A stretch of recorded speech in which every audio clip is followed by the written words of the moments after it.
Magnus freaking Carlsen, you dog, in this position, it's move 22. Magnus here, playing as white, has the attack. The black king is afraid, and what does Magnus do right here? That's right, he sacrifices the knight. Knight takes h6 is the idea, giving up the knight for one single pawn, plus the attack against the black king. This game was insane. It did occur in last week's 3-0 Thursday tournament. Let's dive right in. All right, in the game, Magnus here, playing as white, opens 1d4. His opponent, the very strong Turkish super GM LUDICROUS, responds one knight to f6. Then we have c4, e6, knight c3, and here d5 is the idea by black. The good old-fashioned queen's gambit decline, getting very strong pawns on the d5 and e6 squares. From here, white has many ideas. For example, c takes d5, knight f3, bishop f4, bishop g5, and so on. But in the game, Magnus here, as white, does play the absolute main line as white. That is the move c takes d5.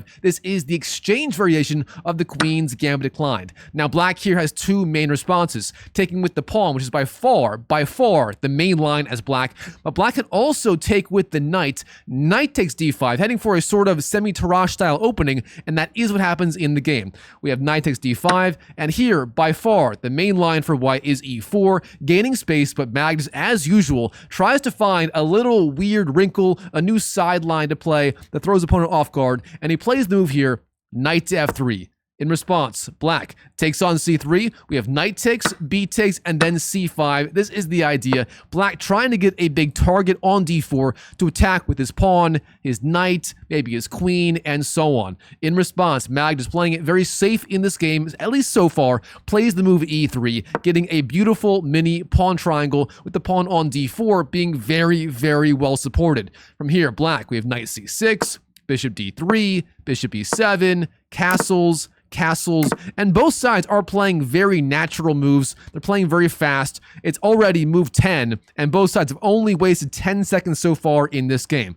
All right, Magnus, he's castled, and now is the time to try and find some sort of plan. After all, white here, with his big pawn center, his main idea is to attack the black king. Meanwhile, black's main response is to try and find counterplay against the pawn center on d4 and so on. All right, Magnus, he begins queen to e2, a solid idea, potentially intending, for example, rook d1, maybe some e4, e5 action, and so on. And white's going to have a very flexible center here, where he can go e4, e5 later, starting the attack. Black, in response, he's got to find some way to bring out these queenside pieces. Therefore, either b6, bishop b7, or bishop d7, rook c8 is going to be the idea. In the game, he finds the stronger idea, that is b6, intending the fianchetto on b7, a solid idea, and white here does go bishop b2, finding a decent square for his bishop. We have bishop b7, and finally rook a to d1. Magnus here finding a good square for his rook, and this is a great time to slow down and talk strategy. In this position, white already has a very deadly idea. The idea is simple. If black wastes a move, like, I don't know, h6, whatever, white here could take on c5, and the threat is the oldest trick in the book, literally bishop h7 check, winning the queen on d8. Therefore, black here is going to have to find some good way to respond, and some way in general to get the queen off that d8 square, out of the way of the attack by the rook on d1 via the x-ray attack. Now here, LUDICROUS plays a shocking idea. He ignores the queen. He does not go queen c7 or queen to e8 or queen c8 or anything like that. Instead, the move is rook to c8, ignoring the x-ray attack on the queen. Now, this to me is simply insane. Magnus here can simply go d takes c5, winning a pawn on the spot, but instead, he plays the move here, a3.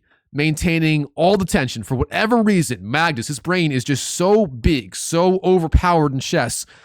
He somehow understands why taking on c5 is not the way to go, which I don't get, but maybe you guys do. So comment down below. Why did he not go d takes c5 right here? Let me know in the comments. I would love to know your thoughts, because this is just beyond my understanding right here. All right, from here, black, knight to a5 is the idea. Again, ignoring the potential attack on c5 and the potential attack on the queen on d8 via the x-ray attack.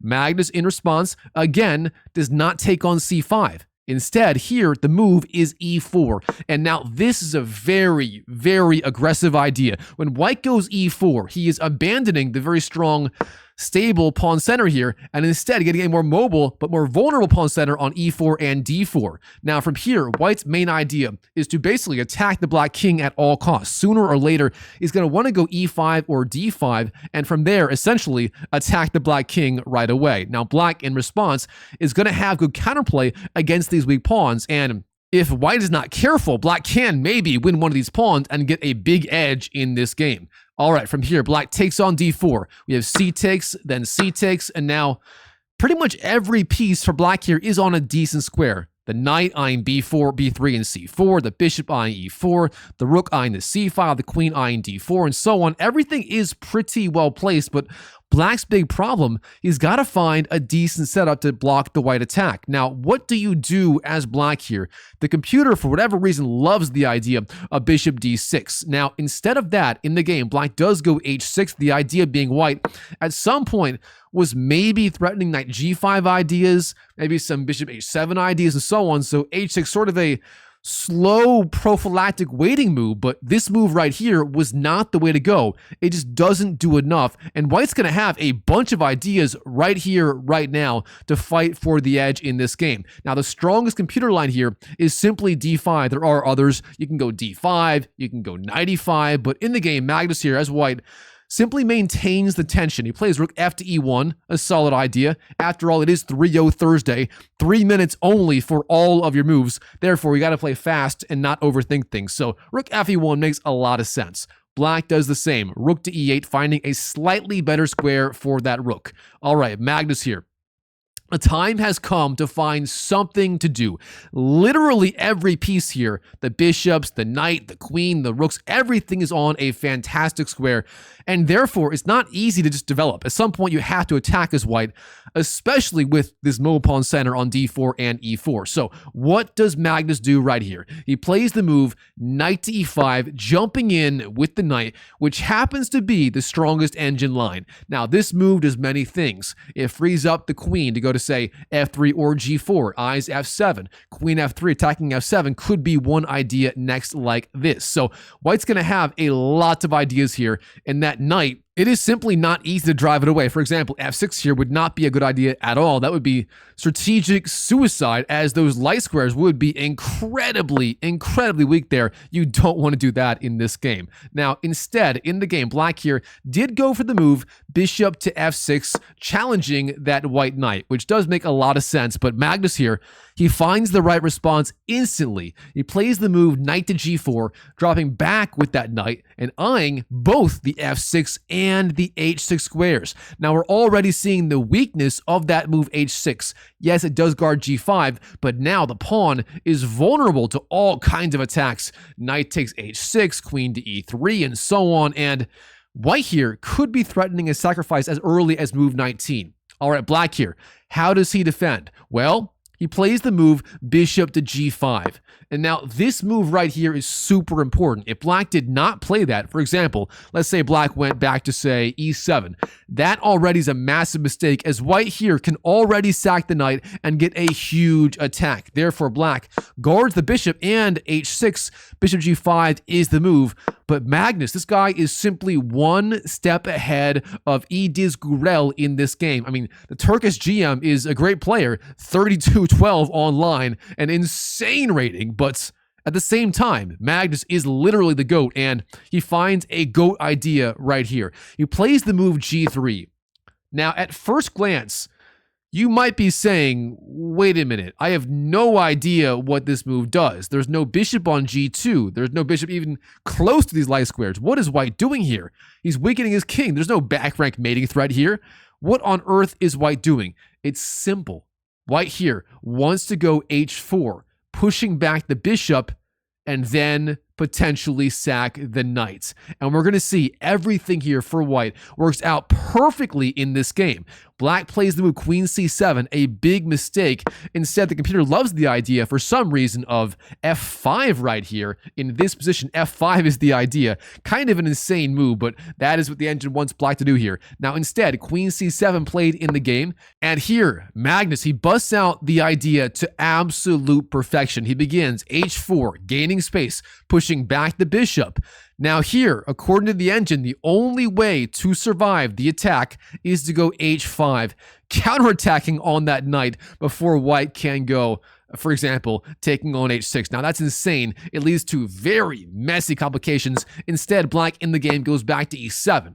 All right, Magnus, the bishop, it's away from h6. Do you want to sack the knight right now? What's your plan? Well, Magnus here shows why he really is the GOAT. He is not in a hurry. Oh no, he can take on h6 literally whenever he wants to. Instead, he plays the intermediate idea of simply d5, gaining space, and very importantly, opening up the scope of this bishop.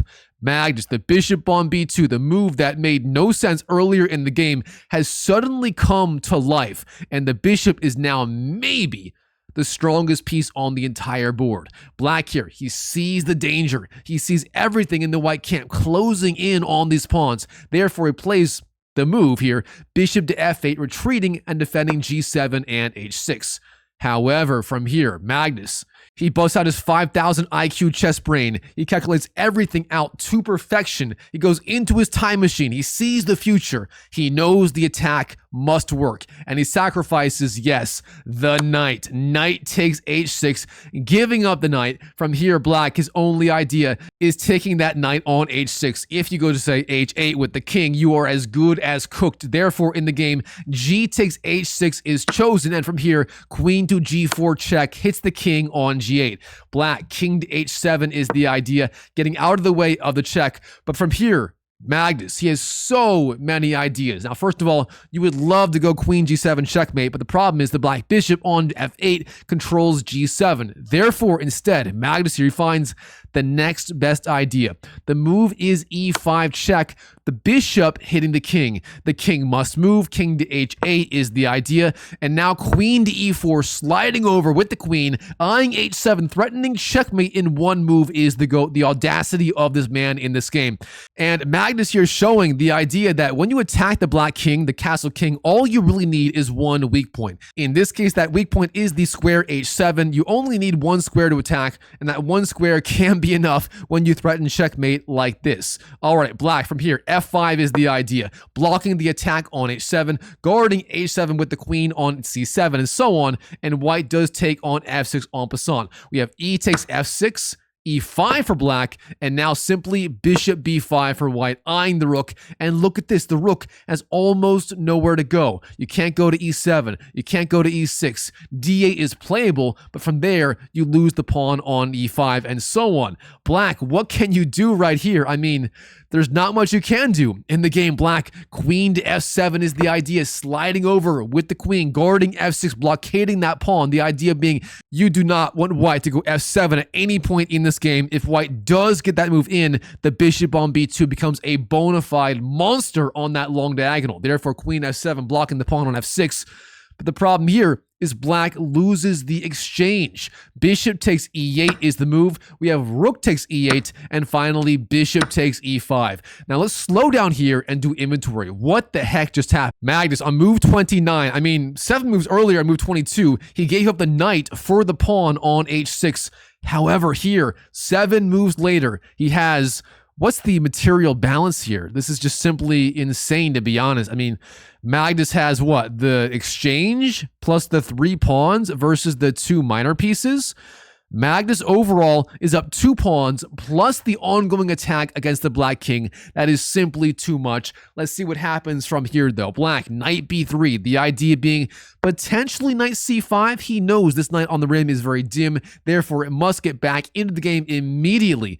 But Magnus, this guy is not slowing down. He plays the move h5. The alpha 0 pawn enters the game. The idea being if you take that pawn, the move for white is f7 check, and black is as good as cooked. Now, instead of that rook d8 played in the game, sliding over with that rook, but now Magnus, queen to g6. This guy has never seen an endgame he did not like. And the problem here for black, first of all, white, threatens the queen on f7. The idea is simple. Queen takes f7, winning the queen. And if black takes on g6, white takes back with the h-pawn. The alpha 0 h-pawn becomes Prince Gary the g-pawn. And from there, g7 and f7 are both being threatened with f7 with check. I mean, this is just too much.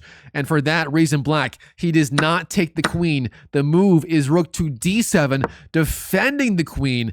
But from there, Magnus, bishop c3 is the idea. He slides back with the bishop, maintains literally every threat, threatens, for example, I don't know, rook to e8, with the rook being protected by the queen on g6. And for this reason, in this position, the Super Jam opponent, Ediz Gurel, there's nothing he can do, and he simply resigns on the spot to Magnus Carlsen. Wow, what a game in the 3-0 Thursday tournament. Magnus here playing really, really inspired chess. I mean, move 22, sacrificing the knight. Knight takes h6. Brilliant stuff by the GOAT, finishing the game in style. All right, guys, hope you enjoyed that video. If you did, please smash that like button, comment down below. Whatever you want to say is all good. And by the way, real fast, if you are stuck watching endless chess YouTube videos and not making any progress in your online chess, I do have the solution for you. Head over to drmikechess.com. It's my free online chess community where I have courses, group coaching, game reviews, everything you need to succeed in 2025 and beyond. So head over there, drmikechess.com. I'll see you there. And as always, I wish you the best of luck in your chess improvement journey in 2025 and beyond. And I'll see you in the next video.